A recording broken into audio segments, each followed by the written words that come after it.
Hago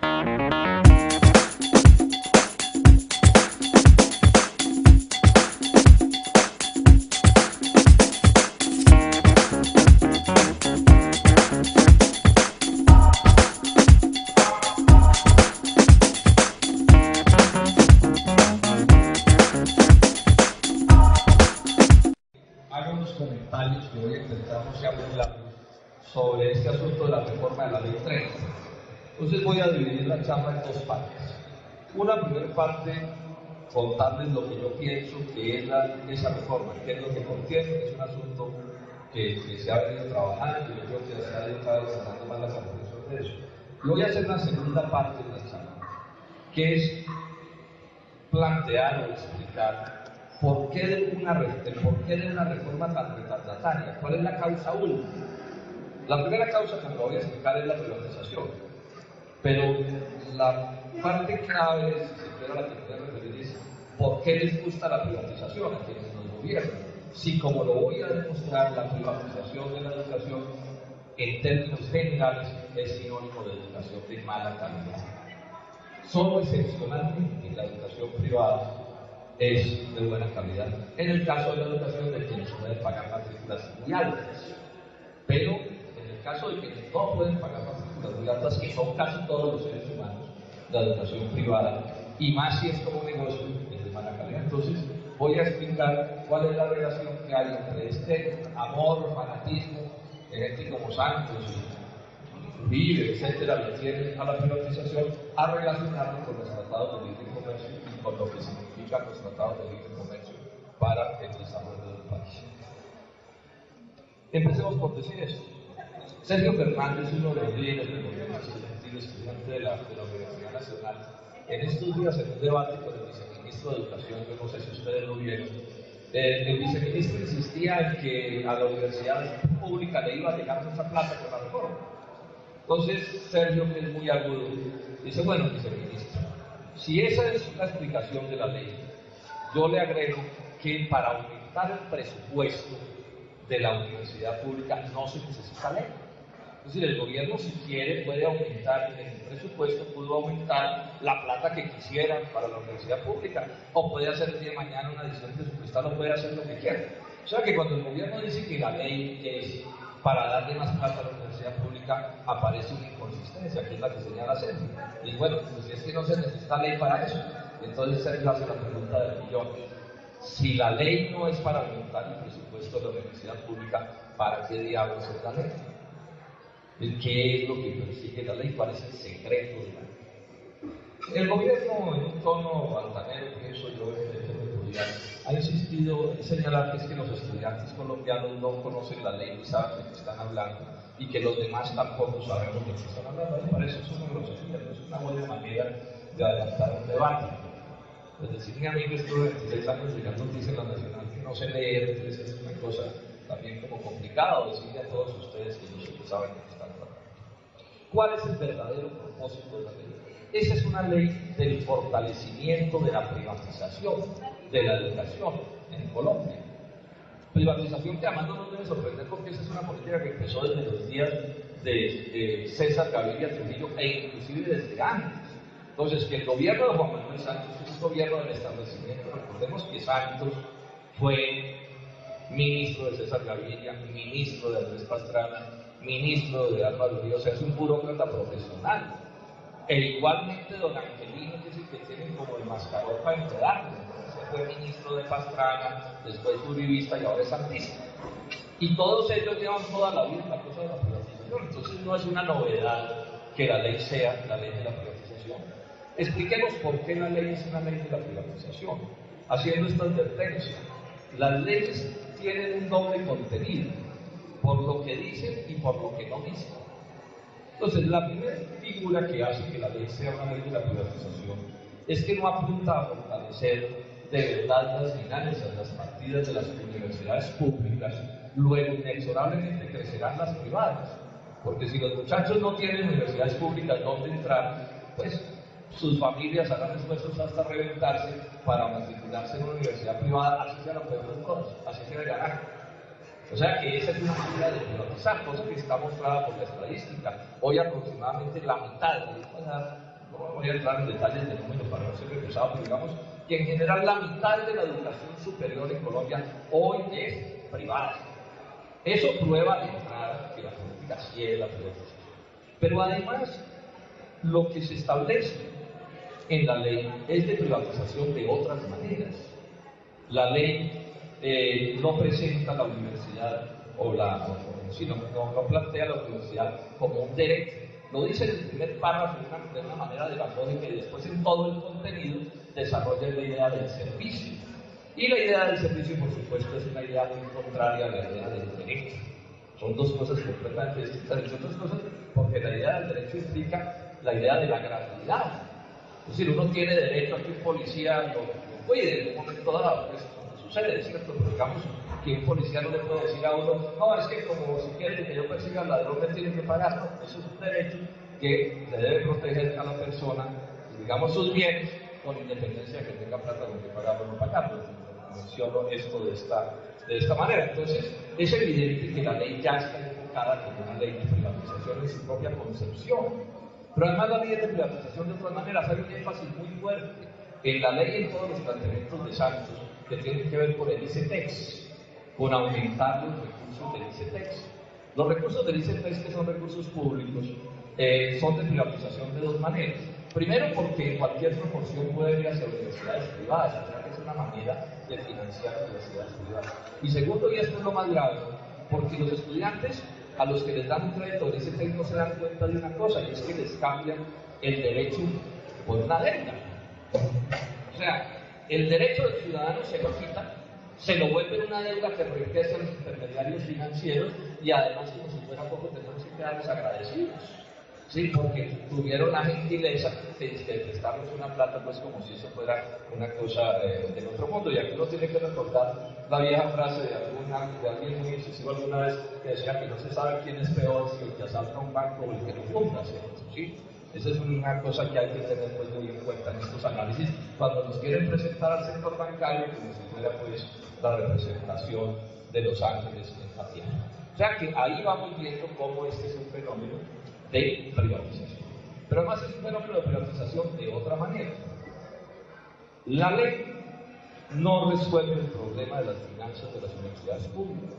Los propios rectores de las universidades públicas han señalado hasta la fatiga que hay un déficit de más de 700.000 millones de pesos, faltante de más de 700.000 millones de pesos acumulados en los años anteriores, y que si ese déficit no se salda, la universidad pública va inexorablemente hacia una crisis todavía más grave que la que ya está viviendo.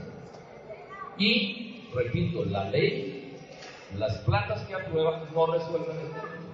Y lo agravan. ¿Lo agravan de qué manera? Es que le exigen a las universidades públicas nuevos costos, nuevos gastos, que son inferiores a los pesos que les transfieren. O sea que lo que va a suceder es que el déficit se va a agravar. Y que el déficit se agrave quiere decir que aparecerán nuevas formas de privatización dentro de las universidades públicas. Aquí hay una cosa que hay que aclarar. Es decir, una universidad no es pública porque en el rótulo diga universidad tal, super, hiper, mega pública. Una universidad es pública si tiene ciertas características que le son propias a la universidad pública. Por ejemplo, la gratuidad. Ese es el sentido profundo de la educación pública. Y para poner ejemplos dramáticos, yo pregunto, ¿qué posgrado de universidad pública tiene siquiera una matrícula barata? ¿Sí? Porque aquí han ido subiendo las matrículas del pregrado, ya eso es arrebatable en la naturaleza de pública, pero digamos, todavía no se trata de matrículas muy costosas, bueno, digamos todas, porque hay unas matrículas del pregrado públicas altísimas, pero sí está claro que todos los posgrados de las universidades públicas tienen matrícula de universidad privada, es decir, altísima. Esas son formas de privatización. El alza de las matrículas de los pregrados también es una forma de privatización y va en la ley. Varias maneras van en la ley para subir los pagos de los estudiantes en las universidades públicas. Van a poder aumentar ciertos tipos de pagos, eso tiene algún nombre que en este momento se me escapa, hasta el 20% de la matrícula. Y crean una figura nueva que es un viejo sueño de los neoliberales, y es que a un estudiante de pregrado de la universidad pública le puedan, digamos, hacer una especie de crédito de facto que pagará una vez se gradúe. Es decir, además de lo que tiene que pagar, se terminará graduando por una deuda que de alguna manera se la van a cobrar. Eso son prácticas de privatización. Son prácticas de privatización también el debilitamiento del bienestar de las universidades. Bueno, lo que pasa es que ustedes son muy jóvenes y probablemente casi que no hayan visto nunca ni siquiera el bienestar, pero las universidades públicas serias del mundo, como fueron las colombianas alguna vez, el bienestar era una serie de garantías importantes en alimentación, en residencias, en otras cosas que le facilitaban a los estudiantes pobres poder estudiar, o que les facilitaban, no, que se los aseguraban, porque de otra manera no pueden hacerlo. También es de privatización el deterioro de la calidad. Esto es bien importante. La educación privada, salvo casos excepcionales, es sinónimo de mala calidad. Luego, cada vez que se deteriora la calidad de la educación pública, y esto lo voy a explicar más adelante las razones de fondo de eso, cada vez que se deteriora la calidad de la educación pública, se privatiza. Por ejemplo, las bibliotecas menos buenas o más malas, el deterioro de los laboratorios, la falta de viajes de estudio, el predominio de los profesores de cátedra. Este es un punto crucial en esto. No puede haber educación de buena calidad que se fundamente en profesores de cátedra. Cualquier universidad pública o privada de alto nivel tiene que fundamentarse en profesores de tiempo completo, para que además de dictar las clases, se les pague para que puedan estudiar, para que puedan escribir, etcétera, etcétera. Yo fui un profesor, me excusan que mencione mi caso, pero pienso que ilustra. Yo fui, ya les dije, profesor internacional, y fui un profesor, digamos, de alto nivel en el escalafón. Publiqué libros, etcétera, ¿cierto? Pero si ustedes miran por qué lo pude hacer, es porque a mí me pagaban la semana entera de trabajo, pero yo clase tiza, tenía un número de horas preciso a la semana y tenía un importante número de horas simplemente para estudiar, para escribir libros, para hacer investigaciones, para conversar con los estudiantes. Sin eso no hay universidad que valga la pena. Y esto, por supuesto, es práctica de privatización. Son cosas que están sucediendo y que en muy buena medida la reforma, en la medida en que mantiene el estancamiento financiero de la universidad, empuja prácticas de privatización. Esos contratos que tienen que hacer las universidades públicas por ahí para ganarse una plata desesperadamente, para si consiguen unos pesos para la tiza o cosas de ese corte, conducen también a una serie de conductas indeseables. Yo no digo que la universidad no pueda relacionarse con el medio, pero cuando la universidad tiene que relacionarse con el medio, so pena de quebrarse, pasan como con un contrato, ha habido un escándalo grande en la Universidad de Caldas, donde la universidad termina haciendo un contrato con la Chanti, la transnacional esta, minera, finalmente, contrato que al final para lo que le va a servir a la Chanti es para lavarse la cara. Contrato que además contiene una cláusula inaceptable en una universidad, en una investigación de una universidad, es que tiene una cláusula de confidencialidad, que quiere decir que lo que descubra la universidad en esa investigación no lo puede hacer público sin permiso de la Anglo Chanti. O sea, que si la Universidad de Caldas descubre el peor horror en ese proyecto de la Anglo Chanti, no podrá mencionarlo. Entonces, ¿qué tipo de relaciones indeseables se están desarrollando por parte de los rectores desesperados por ver cómo se consiguen los pesos? Esta entonces es una parte grande de la reforma, que se está planteada de distintas maneras. Aparece, por ejemplo, un fondo importante financiero de la universidad pública que va a ser una sociedad anónima. Eso es una fórmula de privatización, por supuesto. El segundo aspecto que quiero mencionar de la reforma, que la hace indeseable, repito, lo indeseable, como bien se dice, es el conjunto. Yo estoy poniendo algunos ejemplos y detallando cosas, pero es el conjunto de lo que hay allí. Es una pérdida grande de autonomía. Esto es un asunto de vida o muerte para la alta calidad de la educación. No es posible el desarrollo científico y tecnológico, y cultural, etc., si no es en un ambiente de libertad de cátedra e investigación. Y eso solo se puede procurar si hay autonomía universitaria, porque si no, al final lo que termina sucediendo es que los gobiernos le imponen a la universidad qué se enseña, cómo se enseña, cuáles teorías se aplican, etcétera, etcétera. Esta es una de las luchas históricas de la universidad y una de las grandes ventajas de la universidad pública, porque la privada tiende a ser confesional. Es decir, en la universidad X, pues hay que pensar más o menos como piensa el rector, y si el profesor no piensa como piensa el rector o el dueño de la universidad, pues le toca irse, cosa que es pues, conocida de sobra. Esto es una batalla del género humano. O sea, si la universidad hubiera seguido, la educación hubiera sido siguiente, si hubiera seguido siendo confesional, es probable que hoy todavía se dijera que la Tierra era plana, o que el universo giraba alrededor del globo terráqueo.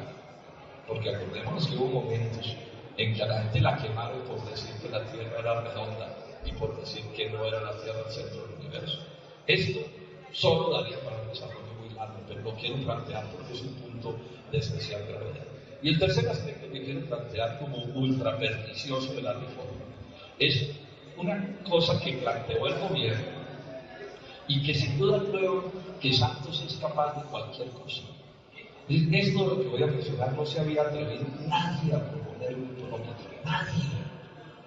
A todos les había dado vergüenza, pena, se ruborizaba, que es la idea de la universidad con ánimo de lucro, o sea, la idea de la universidad como negocio. Eso, repito, nadie se había atrevido a proponer. Y lo propuso Santos. Pero además lo propusieron con qué descaro. La señora ministra de Educación fue capaz de decirnos que era educación como negocio y alta calidad. La cuadratura del círculo, blanco pero negro, redondo pero cuadrado, circular pero cuadrado. No se puede, salvo casos excepcionales que no habían podido demostrar en el mundo. Sobre esto hay un estudio que aparece en internet y ojalá usted lo consiga, que es un texto de Francisco Piedrahita. Francisco Piedrahita es el rector de ICES, que es una universidad privada caleña de las universidades importantes de Cali. Para que ustedes se ubiquen, el doctor Piedrahita fue este colombiano que casi se muere en los pantanos de Nueva Orleans, que afortunadamente salvó su vida después de un susto grande, y que escribe un artículo sobre la calidad de las universidades con ánimo de lucro de Estados Unidos, y menciona las de México y las de Brasil, para concluir una cosa, lo demuestra con todo el detalle, que esos son una especie de estafaderos, ¿sí? En sitios donde se abusan de la falta de información de los alumnos y de los padres de familia. Que son las peores universidades de Estados Unidos, son las con ánimo de lucro. Universidades que gastan más en publicidad para atraer incautos que en profesores. Y esto, repito, lo está diciendo el rector de una universidad privada. Porque también digamos que aquí hay una diferencia en este mundo de las universidades privadas y las públicas y de si hay ánimo de lucro o no hay ánimo de lucro. Y la explicación de por qué son tan malas es muy simple. Es que en una universidad privada que no sea con ánimo de lucro o en una pública, cualquier peso que le entre a la universidad se debe quedar adentro de la universidad, convertido en pupitres, en tableros, en computadores, en reactivos de los laboratorios, en lo que sea. Pero cuando la universidad es con ánimo de lucro, pues la función de la universidad no es la calidad sino el lucro. ¿Y cómo se consigue el lucro? De una manera muy simple, es poner la matrícula más alta que se pueda poner, o sea, que resista el bolsillo de los padres, y gastar lo menos que se pueda gastar, para que entre mayor sea el ingreso y menor sean los gastos, es decir, mejor sea la calidad, más gana plata, más plata gana el inversionista. Eso es así de simple, eso lo entiende cualquiera, eso no hay que ser un genio para saber. Entonces, cuando la ministra nos dice educación como negocio y alta calidad, uno no sabe si es que no sabe nada o es que sabe mucho. Yo creo que es que saben mucho, ¿sí? Son bastante pues, despiertos a la hora de hacer sus explicaciones para confundir a la ciudadanía que no conoce de estas cosas. Eso lo propone Santos. Y por supuesto en Colombia hubo una reacción automática, no solo de las universidades públicas, sino de las privadas, por lo menos de las privadas más serias, de las que no están pensando en que les den el administrador, como para aprovecharse de alguna manera.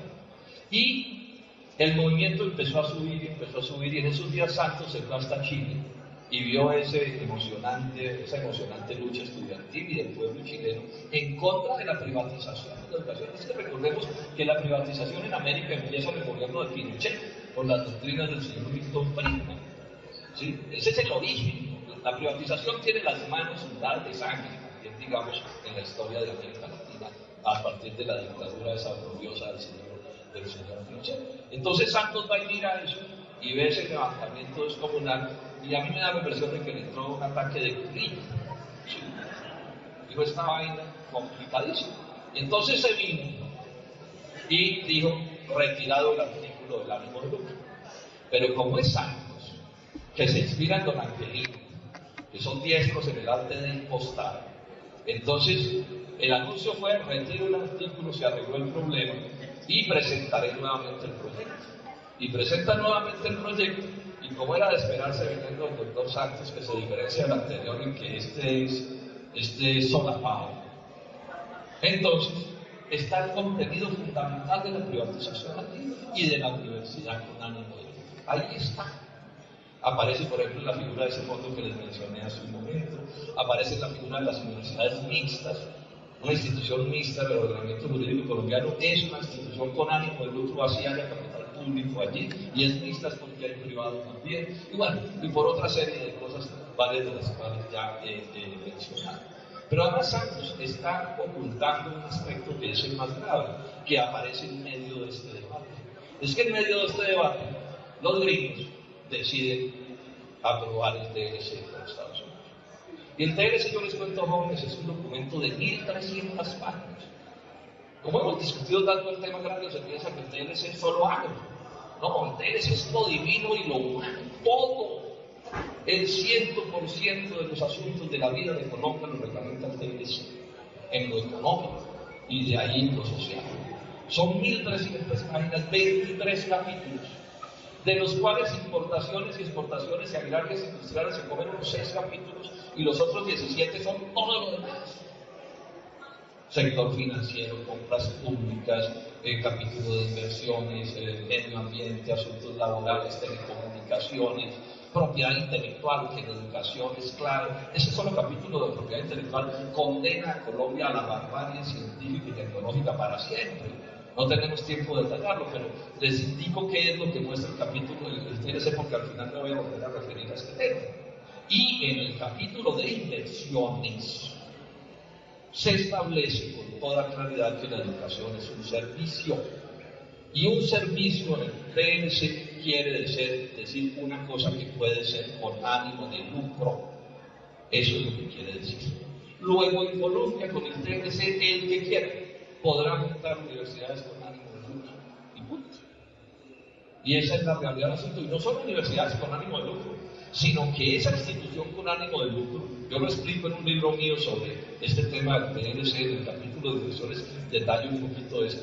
No solo podrá montar la universidad con ánimo de lucro que se le dé la gana, sino que podrá exigirle al Estado colombiano igualdad de condiciones frente a las universidades públicas. O sea, que un inversionista de esos podría decirle al gobierno colombiano: por cada peso que usted le entregue al sector público de la educación, le tiene que entregar el mismo peso al sector privado de la educación. Palabras mayores. Palabras mayores. Y hay también una cosa que se llama comercio transfronterizo de servicios. O sea, uno podría referirse a cosas como Internet, ¿sí? La misma posibilidad. O sea, que esas universidades gringas con ánimo de lucro podrían terminar montando negocios en Colombia con ánimo de lucro a través de eso que llaman el comercio transfronterizo de servicios, que, para ilustrarlo, puede ser una cosa parecida a Internet. O sea que cuando Santos dice que el problema está resuelto en la reforma, falta la verdad. Cuando la ministra dice que eso está resuelto, falta la verdad, es muy grave. Decía yo ayer en una intervención que este debate se haga falsificando la realidad, porque ellos tienen el derecho a pensar como quieran.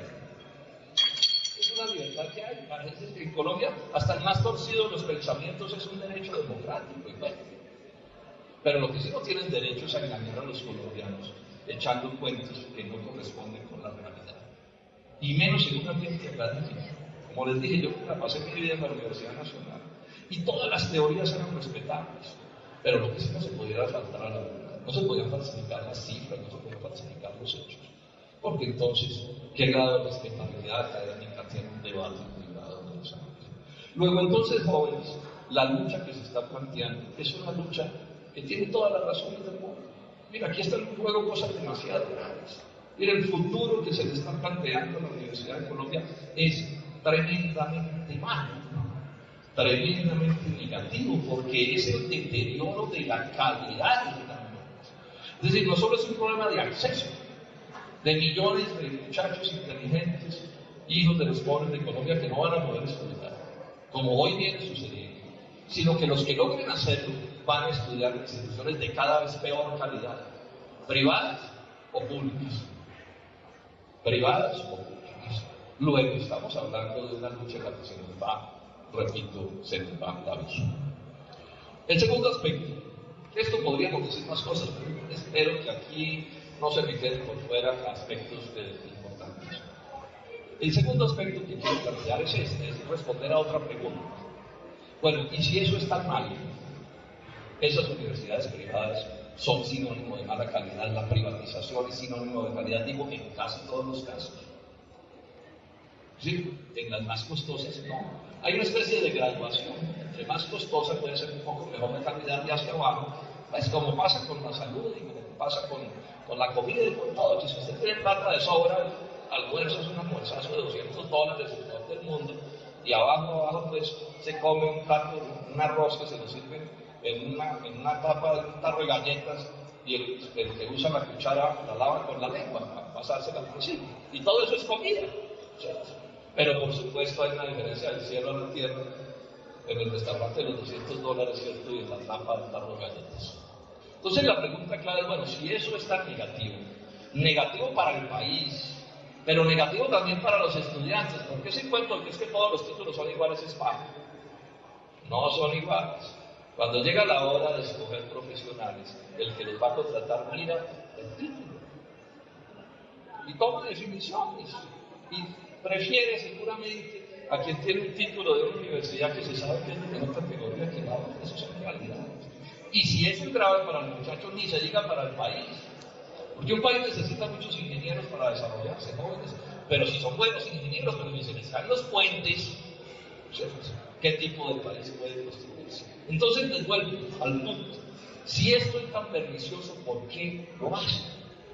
Entonces aquí hagamos una explicación que es interesante y que a mi juicio es de pronto lo más interesante que yo pueda decirles esta hora. Todos quienes estamos en el mundo de la lógica democrática hemos defendido siempre la universidad pública con una idea que es importantísima y que ella sola es suficiente para defenderla. Y es que la educación pública, si es gratuita, porque lo público tiene que llevarlo gratuito o deja de ser público. Eso es clarísimo. O sea, si un sitio es público pero me cobran en la puerta, pues, ¿qué tan público es? La gratuidad es parte inherente del asunto. Todos la hemos defendido con una idea que es muy democrática, que es buscar que los hijos de los pobres no tengan que ser tan pobres como sus padres. O sea, una idea de movilidad social.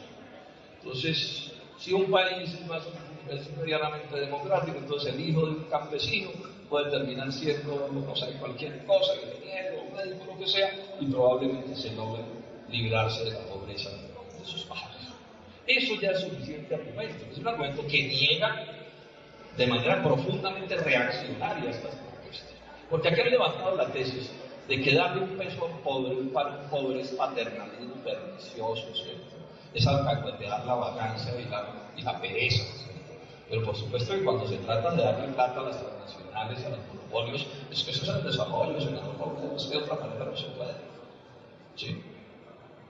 Cosas que es realmente mezquinas y estúpidas. Porque es obvio que cualquier peso que un país invierta en educación, ese muchacho lo repone, y hay estudios de sobre eso, lo repone 1 y 1000 veces con la riqueza que crean, con los conocimientos que desarrollan. Solo la mentira de estas oligarquías tan reaccionarias como la oligarquía colombiana no son capaces de entender lo que se entienden los que mandan en Francia o en Alemania o en todas partes, que le gastan la educación lo que tengan que gastarle, porque saben que es inversión. No es gasto, es inversión. Es inversión. Dejamos tu planteo así, devolvámonos un poco y expliquemos, bueno, ¿y de dónde salió? ¿Por qué entonces la educación pública? Ya les he dado unas puntadas. Antes de la revolución industrial, la idea del Estado era una idea pues, muy distinta a la de hoy, pero digamos que la idea era que la educación era un problema de la esfera privada. Entonces el padre le enseñaba al hijo, de pronto un mecenas florentino en el Renacimiento se gastaba una plata pues en Miguel Ángel, en Da Vinci, una cosa así, ¿cierto? Los curas del medioevo, la de la Iglesia Católica, jugaba un papel en la creación y transmisión del conocimiento. Los sacerdotes egipcios miraban las estrellas para decir cuándo había que sembrar el Nilo, unas cosas muy bonitas. Pero lo que predominaba antes de la revolución industrial era la ignorancia. O sea, hasta los reyes eran analfabetas. En algún momento la humanidad hace lo que yo pienso que puede ser la más grande revolución de la historia de la humanidad. Es que dice, sin educación no hay desarrollo, sin educación no hay progreso, en la ignorancia no hay nada que hacer, el conocimiento tiene que ser eje. Necesitamos que todo el mundo aprenda, que todo el mundo sepa leer y escribir, que todo el mundo tenga los máximos niveles de conocimiento, el hijo del rico, el de la clase media, el del pobre, porque el pobre puede ser el gran genio que desarrolle las cosas.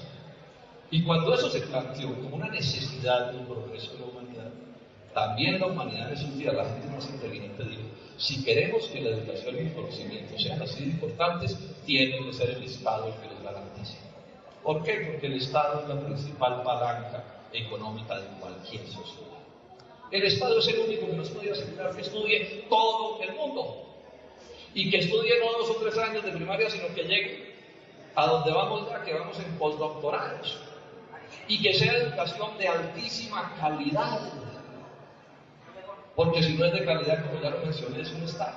Y que no sea confesional. ¿Sí? Para que el gran científico pueda proponer la teoría menos ortodoxa del mundo y más contraria a ciertas concepciones, pero si la prueba con un valor científico, la puede plantear y esa idea progresa. O sea, la humanidad, porque esto es una lucha no solo de los colombianos, es el mundo entero el que está luchando esta cosa, que se expresa esta lucha de muchas maneras. Dice, la educación debe ser pública, universal, para todos, de alta calidad y gratuita. Porque si no es gratuita, todos pagan. Es más, las constituciones dicen que es obligatoria. O sea, un padre de familia no puede decir, no, es que mi hijo no estudia y yo no lo dejo estudiar porque qué interesa que estudie. Esto es una revolución en el pensamiento que inspiró a los países del mundo y el mundo hoy va donde va por esta idea. Porque incluso en los países más desarrollados y donde haya más instituciones privadas, el peso de lo público es descomunal. Ustedes miran en las mejores universidades del mundo y las privadas que aparecen son unas poquitas. Algunas muy bien ranqueadas, pero muy poquitas. El grueso es lo público, por esta razón obvia que yo he señalado. Sí, la mejor universidad privada norteamericana, además de los subsidios, vale 350 millones de pesos el año. Entonces, fíjense ustedes, jóvenes, que no estamos defendiendo la educación pública por un prurito estatista. Pues esta no es una idea del socialismo ni del comunismo. Esta es una idea que nace en el capitalismo, en la revolución industrial. Y no es porque se le tenga bronca a lo privado. ¿Cuál es el problema con la educación privada? Que por buena persona que sea el rector y por querido que él sea, a él se le crea una contradicción que es insoluble. Es que para poder financiar bien la universidad necesita subir las matrículas. Y si las sube hasta donde las necesita, no se le apunta a la gente porque no tiene plata. Es así de simple. Es todo el problema. O sea, no es posible. Digo yo en la totalidad de los casos, es que la lucha es la de la educación universal. Universal. No es posible con la educación privada, no es posible. Y menos con la educación pública privatizada.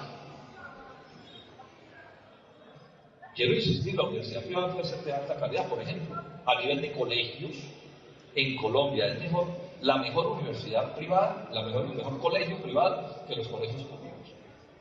Pero es que son las diferencias de financiación. Es decir, el Estado da para los muchachos de los colegios públicos, yo no recuerdo bien, por ahí $1 millón de pesos por per cápita, 1.200.000, tal vez 1.200.000. Bueno, los mejores colegios privados valen $1 millón el mes.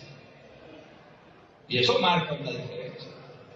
Entonces, cuando uno oye a algunos ignorantes que tienen acceso a los medios de comunicación, diciendo, no, es que mire, la prueba de que la universidad privada, la educación privada es la mejor de Colombia, es que la mayoría de los mejores estudiantes del IFES son de colegios privados. Pero claro, es que están poniendo a competir muchachos que vienen de colegios de $1 millón mensuales de gasto, o sea, un per cápita de 12 millones al año, contra muchachos de un per cápita de $1 millón al año. Eso es que la ignorancia es atrevida en este país. Además de que es atrevida, hay un contenido reaccionario en el propio pensamiento. que les implica, que los llevan a ni siquiera estudiar las cosas y a interpretar las cosas de manera mañana. Repito, no es un prurito estatista, estamos defendiendo la idea de una educación de alta calidad, de carácter universal y para ello tiene que ser gratuita. ¿Y solo la puede pagar el Estado o quién la va a pagar? ¿Algún magnate del mundo va a poner su plato para dar una educación gratis al pueblo? O sea, no tiene salida. Este es el debate. Entonces, y esto se conoce ya un término. Esto lo podríamos desarrollar mucho más, pero estoy como planteando como los mojones principales.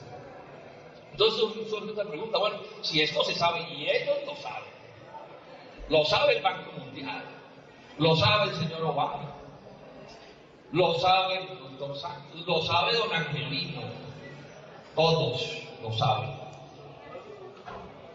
Y tal lo saben que miren ustedes, cuando yo estudié hace 40 años, yo soy arquitecto de la Universidad de los Andes. No porque fuera magnate, porque tampoco es cierto que en la Universidad de los Andes todo el mundo sea magnate, eso es paja. Con bastante esfuerzo estudié. En esos días, la gente más poderosa de Colombia tenía a sus hijos estudiando el pregrado en las mejores universidades privadas del país y en las públicas. Y el posgrado lo hacían en el exterior. O sea, pregrado en Colombia y posgrado en el exterior. Hoy, ¿qué está sucediendo? Que la gente más adinerada está sacando a sus hijos a estudiar desde el pregrado al exterior. Y este es uno de los problemas más perniciosos de la vida del país. Es que nos están gobernando gente que no sufre las consecuencias de sus decisiones. O sea, nos están gobernando quienes a sus hijos los eximen de sus decisiones, y a sus nietos y a sus sobrinos. Pero además les importa un pepino la suerte del prójimo y el progreso del país, porque uno puede estar eximido de las peores consecuencias del gobierno en Colombia, pero la pregunta es si además de estar eximido le importa un carajo la suerte de los demás, o por lo menos se preocupa por ello. Entonces aquí cuando le determinan al país pésima educación, eso no le toca a los hijos de Juan Manuel Santos. Y entonces se está creando una especie de país de castas. Unos súper estudiados, súper posgraduados, bueno, además de con todas las relaciones sociales del mundo, y un resto de colombianos que de pronto algún titulito tienen, ¿cierto? Pero que el título no refleja en conocimiento lo que dice el título. Yo he venido haciendo esta frase, que es cierto, que el país se nos ha ido llegando de títulos que son como una especie de falsificación en documento público, porque dicen que uno sabe lo que no sabe. Entonces, don Pedrito Pérez es ingeniero civil, falta ver, se sabrá las 4 operaciones. Es la realidad de lo que nos está pasando. Vuelvo al punto, ¿por qué definen una cosa tan retardataria contra el progreso de Colombia? Pues bien, 2 cosas más. Es inexorable una relación entre el tipo de país que yo quiero tener y el tipo de aparato educativo que debo tener. O sea, si yo sueño con un país poderoso, desarrollado, de gran progreso, vinculado a las ciencias más complejas, a las industrias de punta de la tecnología universal, pues yo necesito tener un aparato educativo de ese tipo. Si yo lo que quiero es un país de quinta categoría, importador de todo lo complejo, produciendo cuando mucho unos granos de café, 3 bananas, una flor, ¿cierto? Un carbón que se saca con maquinaria y con toda la tecnología extranjera, ¿es para qué un gran aparato educativo? Es decir, a un país de pacotilla le debe corresponder una educación de pacotilla. A un país pobre, en el sentido de lo que se quiere con él, pues le debe corresponder una educación pobre. La educación pobre para un país de pobres es finalmente la política de la privatización, de eso se trata. Y eso es el Tratado de Libre Comercio. Eso es el Tratado de Libre Comercio.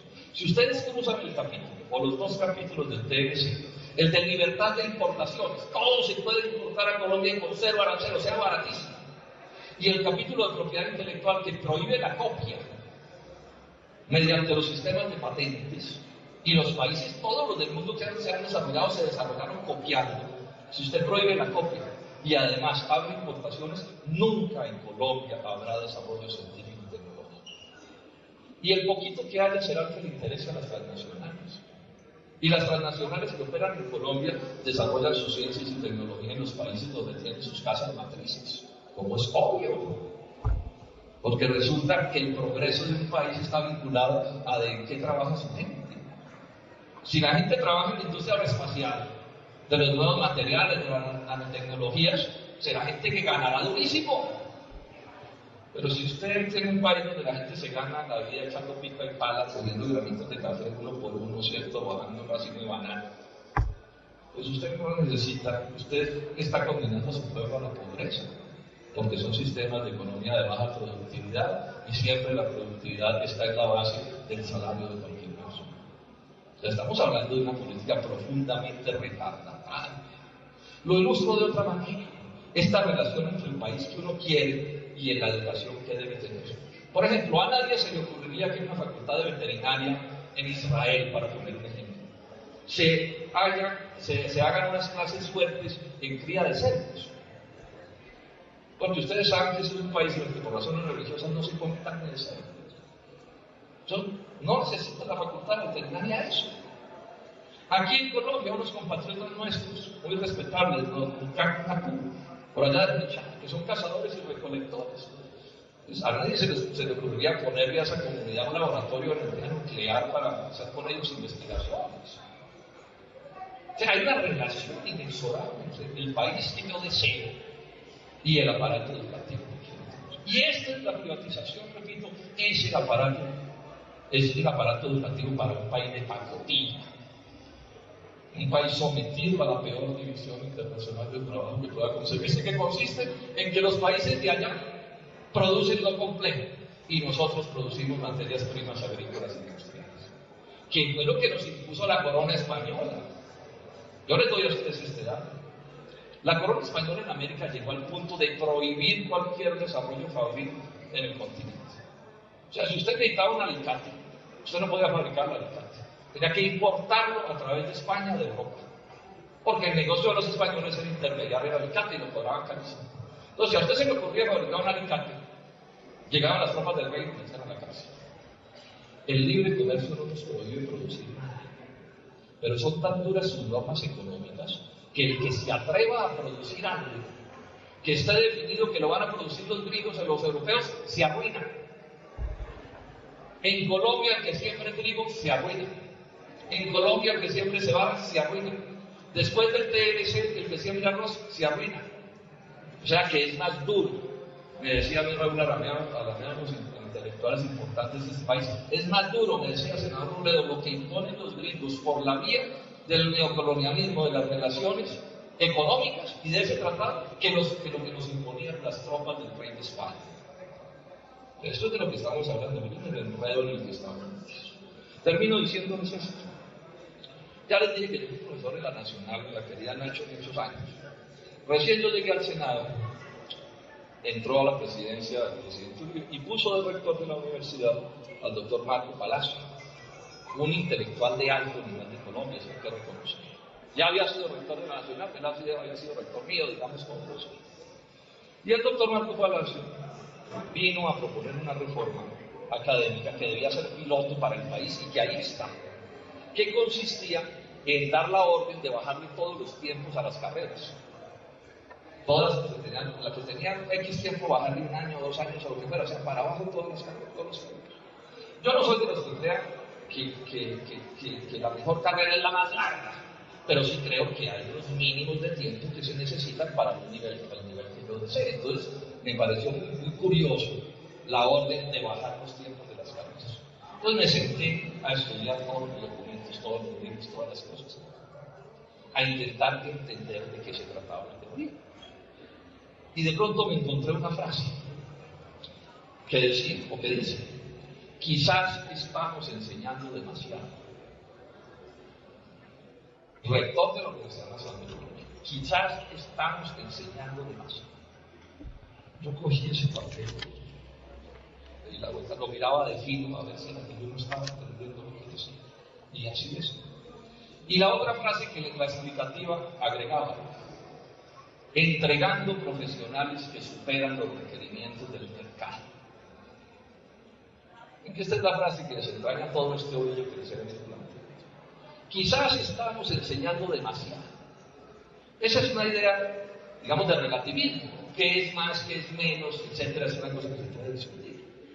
Pero entonces él dice, lo de hoy es mucho. Yo creo que la Universidad Nacional de Colombia es la mejor universidad que hay en Colombia. Pero de aquí a decir que estamos enseñando demasiado, pues tampoco. Pero cuando él dice, entregando profesionales que superan los requerimientos del mercado, o sea, que superan lo que necesita el mercado, se entiende. El problema no es que sepan mucho, el problema es que no quieren un país desarrollado. Y el problema es que para los negocios que están planteando, no necesitan que la gente sepa eso, que sepa menos es suficiente. O sea, educación pobre para un país pobre. ¿Sí? Sistema educativo adecuado a las realidades del país de pacotilla. Y entonces, con esa idea, repito el caso todas veces en este tipo de charlas, esta idea. Si uno entiende la concepción que hay detrás, que es la del Banco Mundial, porque además todo el articulado decía que era para adecuar el país a la internacionalización de la economía, uno hasta razón tiene que darle a la falacia, en el sentido de que quizás estamos enseñando la razón. Es decir, si en Colombia, por ejemplo, no va a haber producción de cereales, por TLC, ni trigo, ni maíz, ni arroz, ni ajonjolí, ni sorgo, perdón, etcétera, de cereales, pues seguramente a las facultades de agronomía les sobra un año. Porque ¿para qué vas a enseñar eso? Si nuestros estudiantes de ingeniería electrónica no van a salir a trabajar en fábricas, en plantas de fabricación de equipos de complejidad tecnológica, sino que van a salir a vender tarjetas de Comcel en los semáforos, pues a esa carrera le deben sobrar 2 años.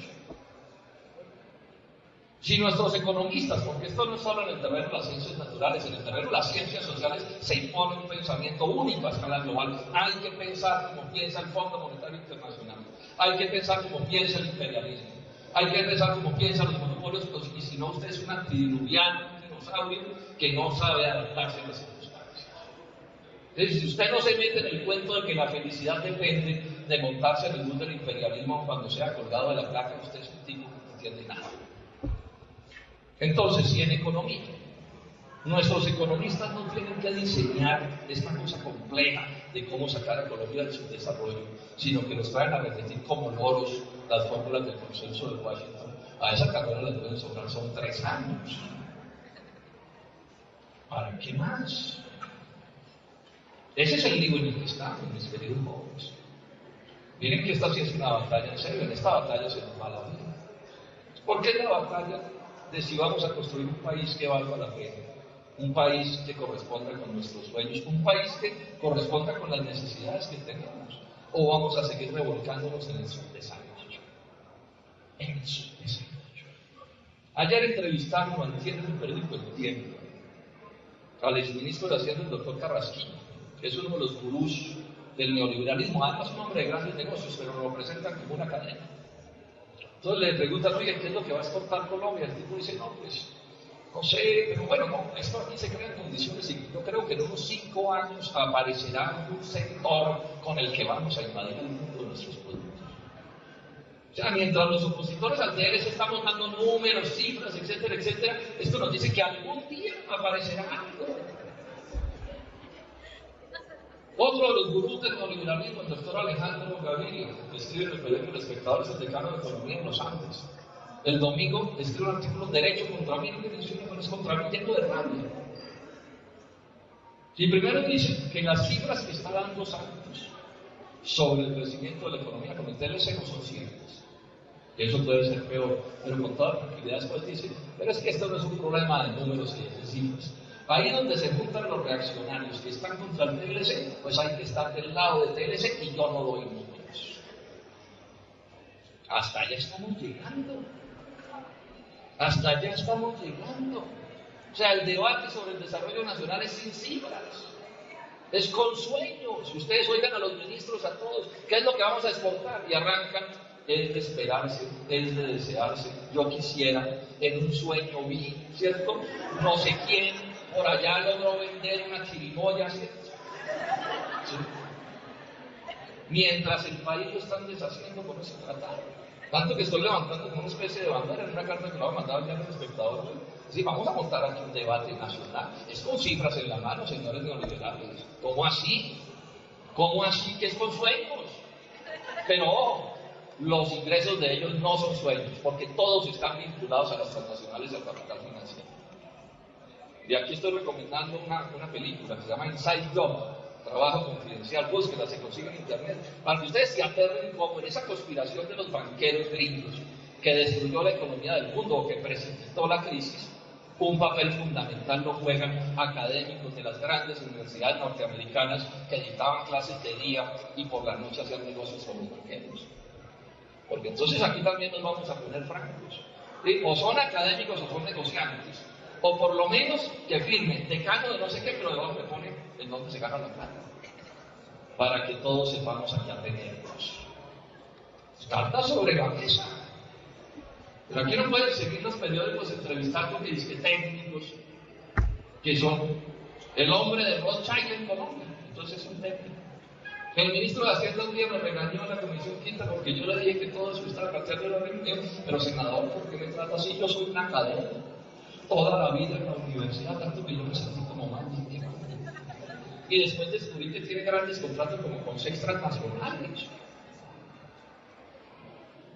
Yo no les niego la posibilidad de ese profesor, que además de profesor tenga contratos con las transnacionales, pero que se lo cuente a Colombia.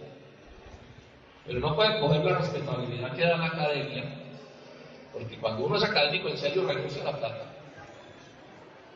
y ocultar esta realidad de las que estamos hablando. Como ustedes ven, jóvenes, la lucha que están dando vale la pena. Y concluyo diciendo esto. Ustedes saben que yo soy del Polo. El Polo es el único partido que se opone a la reforma del 2030 del Congreso. Hay además un par de congresistas de los verdes que están de acuerdo con nosotros en esa lucha y bienvenidos a esa lucha, pero como partido somos el Polo los únicos.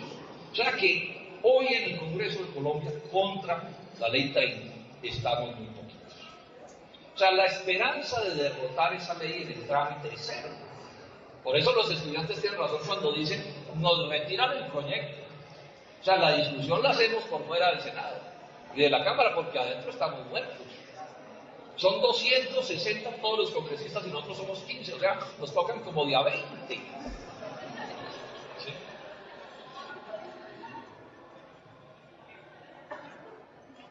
Entonces, ¿cuál es la única esperanza? La única esperanza es la movilización. Movilización es la única esperanza.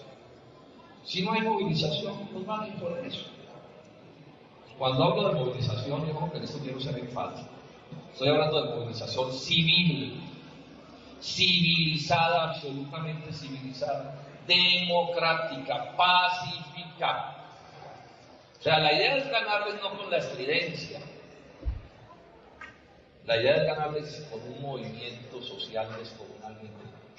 O sea, la idea no es montar un pequeño riachuelo de esos que hacen mucho ruido en medio de la montaña, sino montar un Magdalena, de esos ríos inmensos que pareciera que el agua no se mueve, pero que desplazan una masa de energía descomunal y que son capaces de transformar la geografía de continentes enteros. De eso es lo que estamos hablando. Pero por supuesto que eso exige un esfuerzo inmenso de parte de ustedes, de los padres de familia. En eso hay que aprender de Chile, padres de familia, muchachos de colegio. Todo el mundo va a hacer de esto una lucha nacional. No solo, repito, por el tema de la educación que ya he mencionado, sino por todos los enganches que he explicado aquí que nos ameritan decir que en esta lucha se prepara bien. Concluyo diciéndoles esto, jóvenes, el TLC es lo peor que le ha pasado a Colombia desde la independencia de España en 192 años. O sea, lo que hace el TLC, y es lo que estamos viendo, es que recoloniza. Hace que nuestras relaciones con Estados Unidos se parezcan cada vez más a las que tuvimos con España. A mí me preguntan los periodistas, bueno, senador, y en iniciar, bueno, ya el TLC, entonces, ¿ahora qué hacemos para desarrollarlo? Le dijimos que es imposible. O sea, cualquier desarrollo de Colombia empieza porque no haya TLC. Algún día habrá que derogar ese acuerdo. De la misma manera como si alguien me hubiera preguntado en 19 de julio de 1810 cómo sacar la Nueva Granada adelante, ese alguien, si sabía de qué estaba hablando, tenía que empezar por decir, primero hay que sacar a los españoles. Porque de otra manera no es posible. Mis queridos jóvenes, esta es la batalla que estamos enfrentando. Yo sé que es difícil, es compleja, pero por lo que he visto en todas partes, porque veo el movimiento estudiantil unido, la MANI es una fuerza muy importante, o sea, el movimiento estudiantil unido, con un programa mínimo, con muchachos que son unos dirigentes serios, inteligentes, que saben hacer las cosas. Yo estoy convencido que esta batalla la vamos a ganar. Muchas gracias.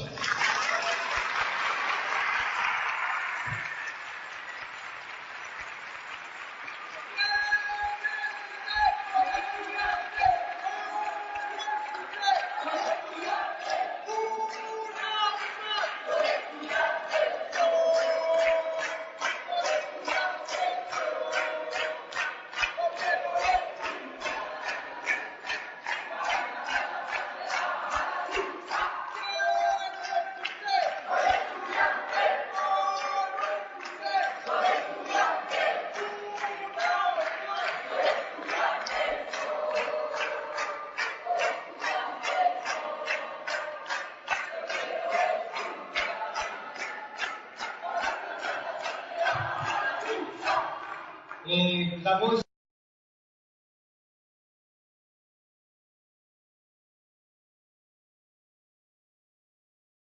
es sinónimo de educación de mala calidad. Solo excepcionalmente la educación privada es de buena calidad.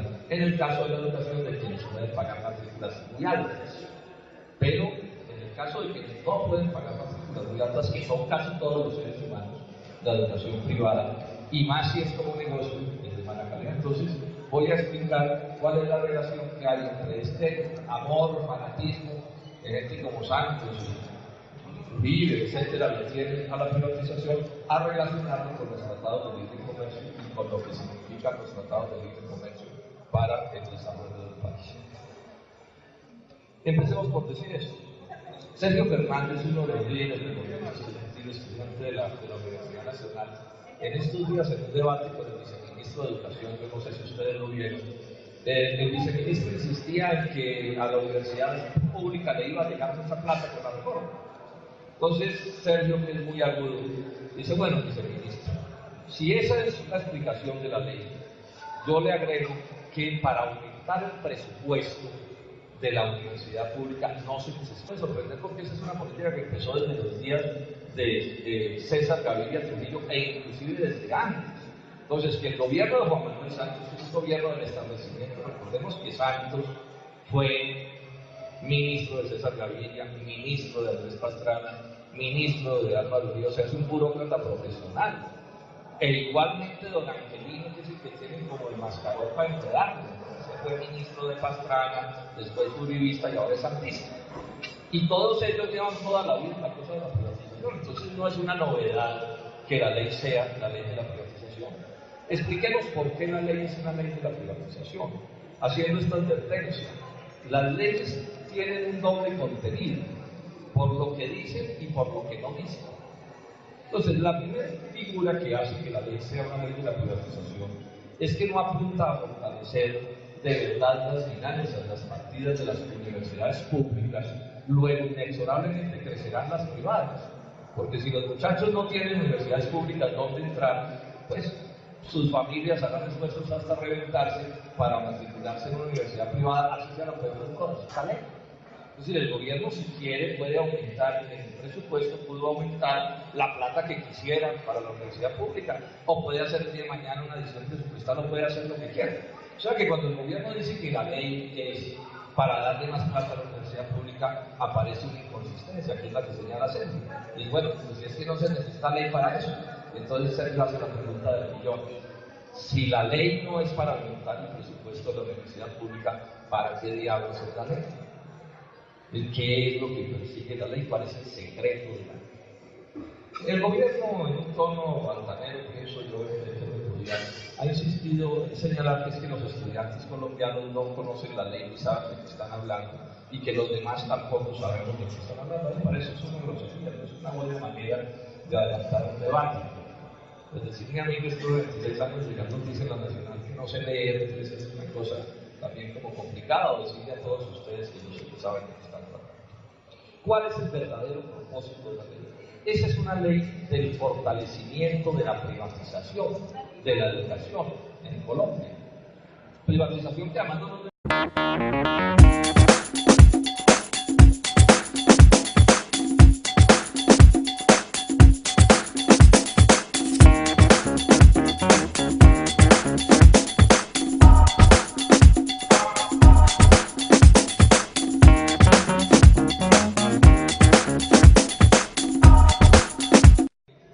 comentarios que voy a intentar no sea muy largo sobre este asunto de la reforma de la ley 30. Entonces voy a dividir la charla en dos partes. Una primera parte, contarles lo que yo pienso que es esa reforma, qué es lo que contiene, es un asunto que se ha venido trabajando y yo creo que se ha estado desarrollando más la comprensión de eso. Y voy a hacer la segunda parte de la charla, que es plantear o explicar ¿por qué de una reforma tan retardataria? ¿Cuál es la causa última? La primera causa, como lo voy a explicar, es la privatización. Pero la parte clave, si se quiere, a la que me voy a referir es ¿por qué les gusta la privatización a quienes nos gobiernan? Si, como lo voy a demostrar, la privatización de la educación en términos generales, así se verá. O sea que esa es una manera de privatizar, cosa que está mostrada por la estadística. Hoy aproximadamente la mitad, no voy a entrar en detalles de números para no ser pesado, pero digamos que en general la mitad de la educación superior en Colombia hoy es privada. Eso prueba de entrada que la política sí es la privatización. Pero además, lo que se establece en la ley es de privatización de otras maneras. La ley no presenta la universidad no plantea la universidad como un derecho. Lo dice en el primer párrafo de una manera demagógica y después en todo el contenido desarrolla la idea del servicio. Y la idea del servicio, por supuesto, es una idea muy contraria a la idea del derecho. Son dos cosas completamente distintas, entre otras cosas, porque la idea del derecho implica la idea de la gratuidad. Es decir, uno tiene derecho a que un policía lo cuide en un momento dado, pues, sucede, es cierto, pero digamos que un policía no le puede decir a uno, no, es que como si quiere que yo persiga al ladrón me tiene que pagar, no, eso es un derecho que se debe proteger a la persona, digamos, sus bienes, con independencia de que tenga plata con que pagar o no pagar.